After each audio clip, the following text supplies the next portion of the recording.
So, dito nga pala is, magluluto tayo ng palaman ng munggo.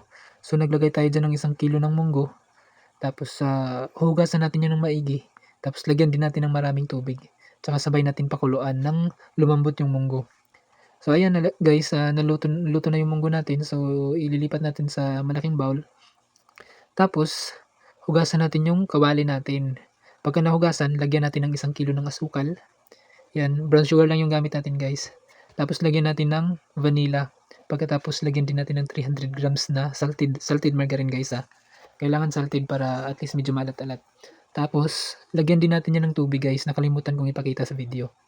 Lutuin natin 'yan guys, kahit medyo malakas-lakas na apoy para mabilis lumapot yung ano natin, ingredients.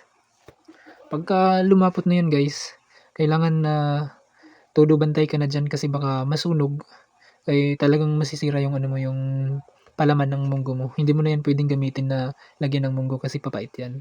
So diyan guys, maglalagay na tayo ng munggo, paunti-unti tapos sabay halo, tapos, lalagyan natin ulit, tapos hahaluin naman natin ulit.